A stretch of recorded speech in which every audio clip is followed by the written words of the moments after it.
industry. This is not just about jobs being lost. This is about the deeper structural contradictions of capitalism itself, laid bare in the heart of a major nation.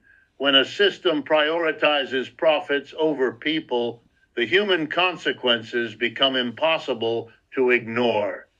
In a stunning development that has sent shockwaves through Moscow and beyond, over 700,000 Russian railway workers have openly turned against President Vladimir Putin, signaling one of the largest labor mobilizations in recent Russian history.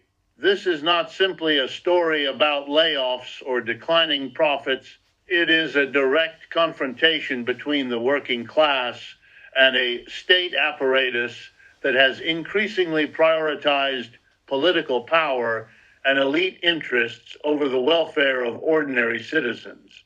The sheer scale of this uprising, affecting hundreds of thousands of individuals whose daily work keeps the nation connected and moving, underscores the gravity of the crisis. It is rare in modern Russia to witness such widespread collective dissent, and the implications extend far beyond the railway industry itself. The railway sector has long been considered a cornerstone of Russia's economy, linking regions, facilitating trade, and sustaining millions of livelihoods. For decades, workers in this sector have been regarded as pillars of the industrial workforce, often operating under challenging conditions with minimal recognition for their labor. Yet now, these same workers are stepping forward in unprecedented numbers, challenging not only corporate mismanagement, but the very policies that govern the Russian economy. Their actions reflect deep-seated frustration with a system that rewards top executives and political insiders while leaving ordinary laborers vulnerable to sudden economic shocks. What makes this moment particularly striking is the speed and intensity of the response. Reports indicate that mass layoffs are occurring at an alarming pace, with entire railway divisions ceasing operations due to bankruptcy and financial mismanagement. For workers who have devoted decades to their craft, this abrupt economic dislocation is not merely inconvenient, it is existential. It threatens their homes, their families, and their ability to provide for the next generation. In this context, the protest is as much about survival as it is about principle, and the scale of mobilization reflects the desperation and determination of a workforce that feels systematically betrayed. Adding to the tension is the political dimension of the uprising. These protests come at a time when Putin's government faces mounting scrutiny for its handling of the economy, social inequality, and corruption within state-run industries. By turning against the administration, the railway workers are sending a powerful message. Policies that undermine workers' livelihoods will not go unchallenged. This labor movement is also capturing the attention of international observers as it exemplifies the broader struggles of workers in highly centralized economies where political control and economic management are deeply intertwined. What is unfolding in Moscow is, therefore, both a human story and a political statement. Each of the 700,000 workers represents countless families, communities, and networks now grappling with uncertainty and hardship. The courage to stand up in the face of such systemic pressures is a testament to the resilience of ordinary people and highlights the fragility of systems that assume compliance and passivity. The protests are being watched closely, not just for their immediate economic impact, but for the potential ripple effects across other sectors and regions. In many ways, this moment serves as a stark reminder that labor, when organized and mobilized, remains a formidable force capable of challenging even the most entrenched political structures. The economic crisis gripping Russia's railway industry has reached a level of urgency that few could have predicted, turning a vital national infrastructure into a symbol of systemic failure. Once regarded as the backbone of Russia's transportation and logistics network, the railway sector is now teetering on the brink of collapse, with bankruptcy looming over multiple divisions. This collapse is not a sudden phenomenon.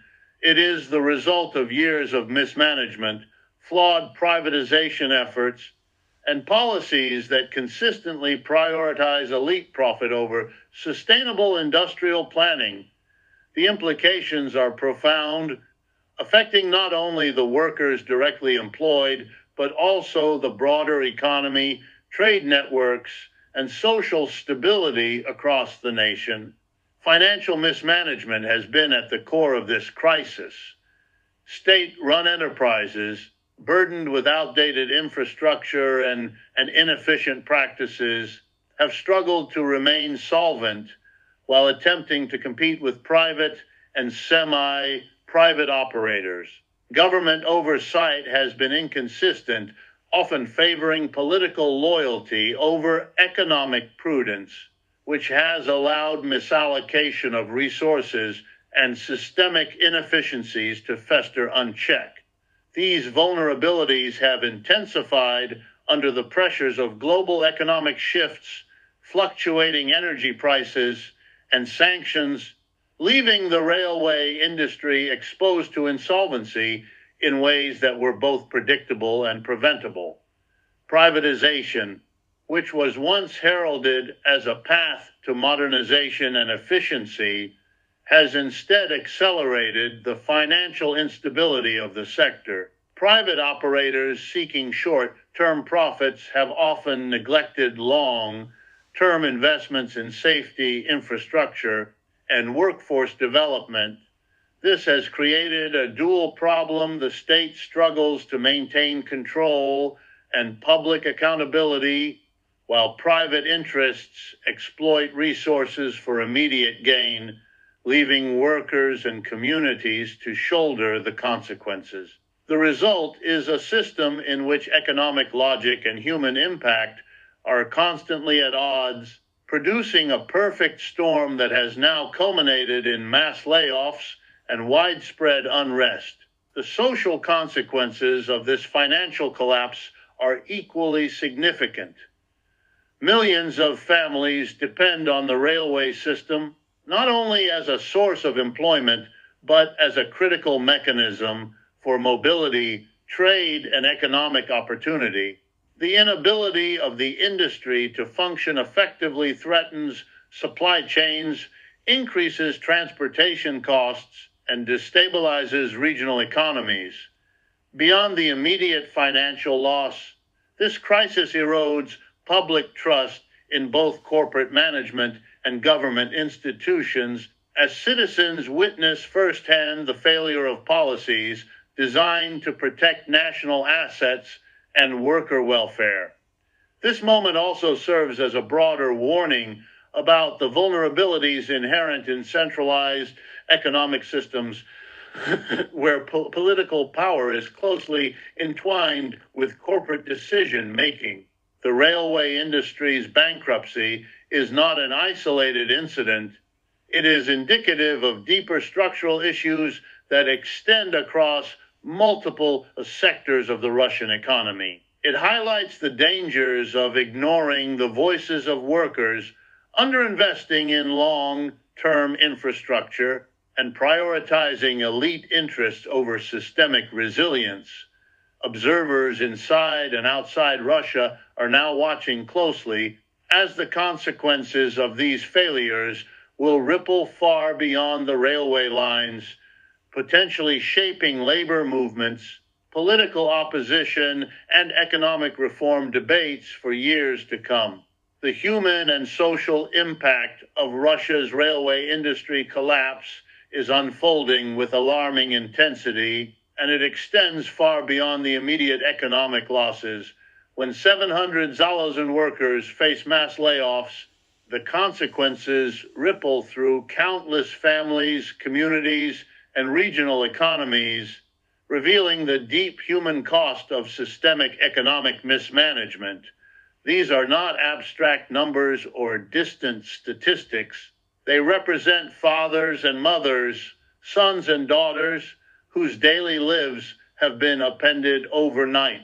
Each job lost is a household destabilized, a future rendered uncertain, and a social network stressed to its limits.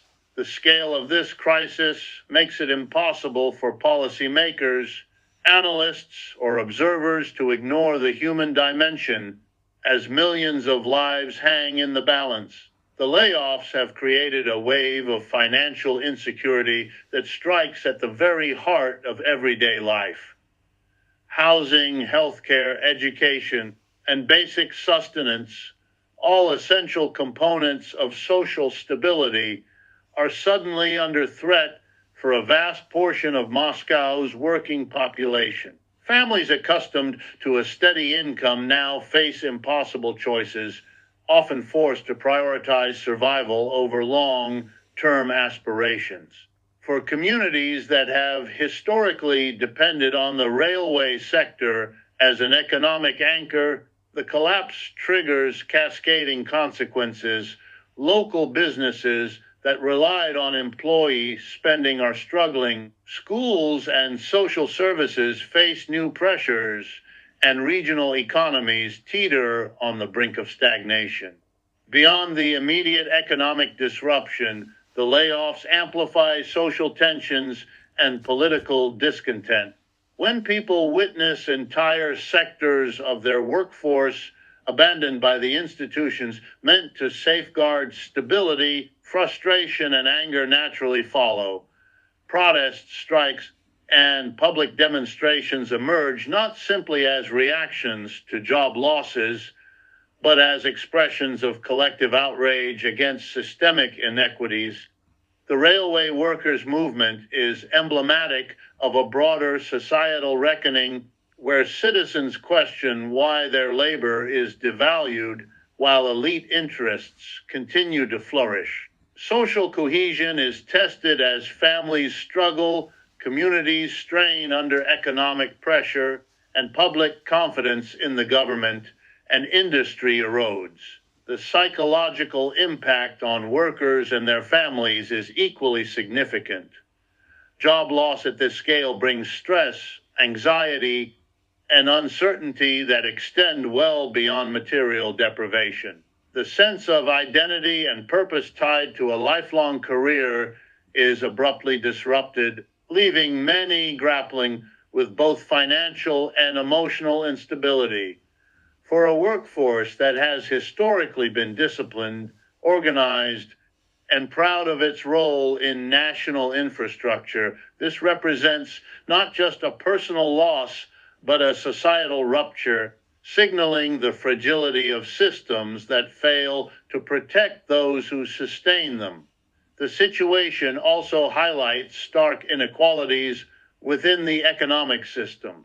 While workers endure the consequences of bankruptcy, executives, corporate insiders, and politically connected elites often remain insulated from the fallout. This discrepancy exacerbates resentment, fuels class consciousness, and underscores the urgent need for structural reforms that prioritize human welfare alongside economic objectives.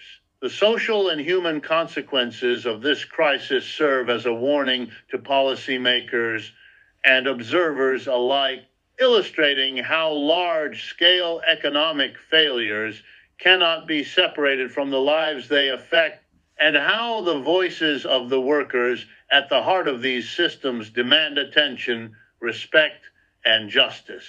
The unfolding crisis in Russia's railway industry illuminates the stark class and power dynamics embedded within the country's economic and political system. As 700,000 workers face mass layoffs while elite decision makers remain insulated from the fallout, the disparities between those who hold power and those who sustain the economy are impossible to ignore. This is not merely an economic event, it is a vivid demonstration of how concentrated wealth and authority shape outcomes, marginalize ordinary workers, and provoke social unrest. The contrast between the elite and the working class is laid bare, exposing the fragility of a system that assumes compliance and passivity from the majority while rewarding a small, politically connected minority. The layoffs reveal a pattern familiar in many centralized and highly hierarchical economies, where policies often prioritize political stability and elite profit over systemic resilience and worker welfare.